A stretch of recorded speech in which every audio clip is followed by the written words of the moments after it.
KG আটায় 5 টাকা থাকতেছে। এর দাম হলো 5 টাকা, আর আমার প্রফিট থাকে এটা বিক্রি করলে 80 পয়সা। এটা ওই একই রেট, এটা 5 টাকা। ললিপপ ওই একই থাকে। চাটনি কিনে 4 টাকা, 1 টাকা বিক্রি, বেচা 5 টাকা। বিস্কুট 10 টাকা থাকে। 10 টাকা। এগুলো থাকে কেজিতে 20 টাকা। 20 টাকা বিক্রি করলে 5 কেজি 10 কেজি করে বিক্রি করলে 250 টাকা থাকে। 250 টাকা। তো যেটা 50 কেজি বিক্রি করলে 125 টাকা। 125 টাকার মতো। একবারে মেন হলো দোকানে মাল থাকে, হ্যাঁ, মানে ওরকম লোকের বাকি দেওয়া, যার কাছ থেকে টাকা আদায় করা যায়। 10,000 টাকা করে যদি বেচা কিনে হয় তাহলে 10% 10% ধরলো মোটামুটি, মানে 10-12 হাজার টাকা বেচতে পারলে 1-1.5 টাকার মতো থাকে আর কি। প্রিয় দর্শক, আসসালামু আলাইকুম। আপনি কি মুদি দোকানের ব্যবসা নিয়ে ভাবছেন? তাহলে ভিডিওটি আপনার জন্য। এই ভিডিওতে আমরা দেখাবো কোন কোন পণ্যে বেশি লাভ, কোন এলাকার দোকান দিলে বেশি বিক্রি হবে, পণ্য কেন বাকিতে না দেওয়াই ভালো, এবং ব্যবসা শুরু করতে কি পরিমাণ টাকা লাগবে। তো চলুন শুরু করা যাক।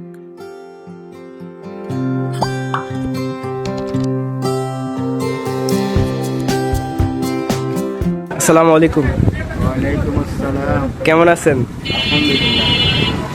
তো দোকানে দেখতেছি ভালোই মাল আছে, পুরো ভরপুর। তো এরকম মাল উঠাইতে কত টাকার মতো লাগে? বর্তমানে 4.5 লাখ টাকার মাল আছে। টোটালে 4.5 লাখ টাকার মতো মাল আছে। সারাদিনে কিরকম বেচা কিনা হয়? এমনি নগদ মনে করেন যে 4-5 হাজার টাকা, 3-4 হাজার টাকা, বাকি বুকি মিলে 7-8 হাজার টাকা। আর মাঝে মাঝে 15-10-15 হয়ে যায়। এটা মানে আপ ডাউন করে। আচ্ছা, 10-12 হাজার টাকার মতো যদি সারাদিনে বেচা কিনা হয় তাহলে কয় টাকার মতো থাকতে পারে? এটা তো মুদি দোকানে একটা একই Average এ?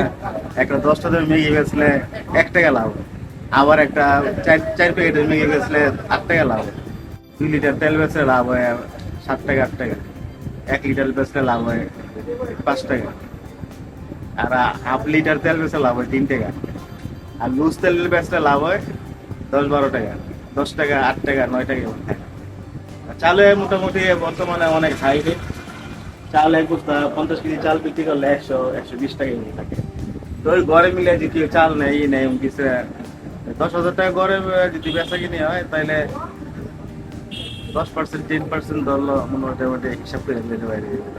মোটামুটি 10-12 হাজার টাকা বেচতে পারলে 1-1.5 হাজার টাকার মতো আর কি থাকে। 1,000 টাকা অনায়াসে থাকে সব মিলে। দোকানের ভাড়া কিরকম দিতে হয়? এই দোকানে ভাড়া হইলো 3,500 টাকা, কারেন্ট বিল 5,000 টাকা। কারেন্ট বিল সহ 5,000 টাকা। দোকানদারি করি আর না করি মানে 5,000 টাকা দিতে হবে। ফ্রিজ তো আছে মনে হয় 2টা না? ফ্রিজ আছে, ফ্রিজ আছে।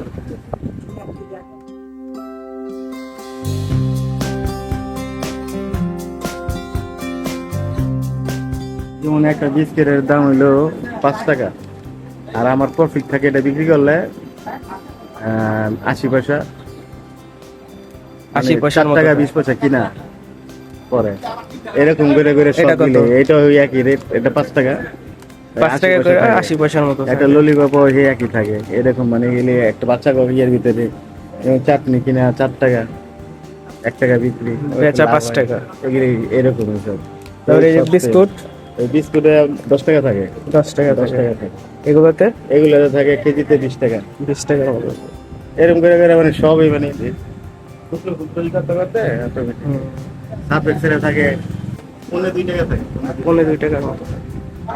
এই ব্যবসার তো সব থেকে বড় যেই সমস্যাটা, বাকি যায় অনেক বেশি। এই ব্যবসার ভিতরে মেন হলো দোকানে মাল থাকে, হ্যাঁ, মানে ওরকম লোকের বাকি দেওয়া, যার কাছ থেকে টাকা আদায় করা যায়।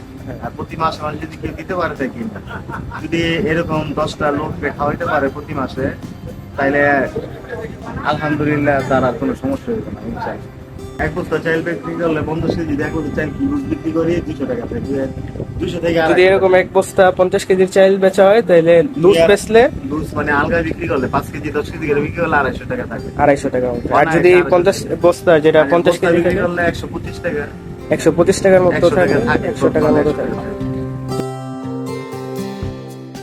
4-5টা দোকান আছে, এরা কাস্টমার এলাকার ভিত্তিতে এই তো এক সময় আয়া সোজা নিয়ে যায়।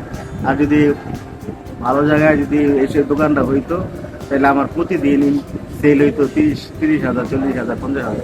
ভালো বাজার এলাকায় যদি হইতো দোকানে তাহলে, যদি বাজার এলাকায় হইতো, ঘনবসতি এলাকায় যদি হইতো তাহলে 40-50,000 টাকা প্রতিদিন পেয়েছি। কিন্তু দেখলাম পুরো এলাকার মধ্যে এই দোকানটাই সবচেয়ে জমজমাট, একটু বড় টড়, কিন্তু মহল্লার ভিতরে হওয়ার কারণে কারণে মানে বিক্রিটা একটু কম। তবে নিজের এলাকা তো এই কারণে মানে কোনো দই করার লাগে না, একটু সুবিধা আছে, বাইক গেলাম বাসায় গেলাম এলাম, ওই সুবিধার খাতিরে মানে আসি আল্লাহ চালাইতেছি ইনশাল্লাহ।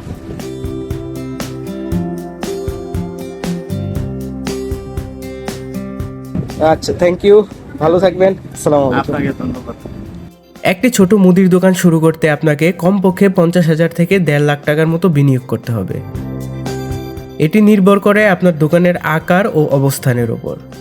ব্যবসার শুরুতেই 4 থেকে 5 লাখ টাকার মাল না তুলে একেবারে বেশি স্টক না করে ধাপে ধাপে বাড়ান, এবং দোকান এমন জায়গায় নিন যেখানে প্রতিদিন কমপক্ষে 300 থেকে 400 জন মানুষ আসা যাওয়া করে। মনে রাখবেন, মুদি দোকানের সব পণ্যের লাভ সমান নয়। কিছু পণ্যে 10 থেকে 15% লাভ হয়, আবার কিছু পণ্যে 30 থেকে 50% পর্যন্ত লাভ হয়। বেশি লাভজনক যে পণ্যগুলো সেগুলোর দিকে বেশি নজর দিন। আপনার ব্যবসা ধ্বংস হয়ে যেতে পারে যদি বেশি বাকি দেন। বেশিরভাগ মুদির দোকানের বাকির কারণেই ক্ষতির মুখে পড়েন। কিছু স্মার্ট নিয়ম মেনে চলুন, যেরকম সবসময় ক্যাশে লেনদেন করুন, পরিচিত হলেও লিখিত হিসাব রাখুন, বাকি দেওয়া হয় না বোর্ড লাগিয়ে দিন, প্রয়োজনে ডিজিটাল পেমেন্ট রাখুন বিকাশ নগদের মাধ্যমে। মুদি ব্যবসায় সফল হতে হলে যা যা করতে হবে: সব সময় ফ্রেশ এবং নতুন পণ্য রাখুন, দাম প্রতিযোগিতামূলক রাখুন, বাজার থেকে একটু কম রাখলে বেশি বিক্রি হবে, দোকান সবসময় পরিষ্কার রাখুন, এতে কাস্টমারকে আকৃষ্ট করতে এটা জরুরি। কাস্টমার সার্ভিস ভালো করুন, হাসি মুখে কথা বলুন, দ্রুত পরিষেবা দিন। মনে রাখবেন, মুদি ব্যবসা ধীরে ধীরে বড় হয়। প্রথমে ছোট পরিসরে শুরু করুন, তারপর ধাপে ধাপে বাড়ান। আপনার আশেপাশের লোকজন কি কিনতে চায় তা বোঝার চেষ্টা করুন, বুদ্ধিমানের মতো পণ্য সিলেকশন করুন এবং বাকি না দিয়ে নগদে লেনদেন করুন, এবং নিজের ব্যবসাকে ব্র্যান্ড হিসেবে গড়ে তুলুন।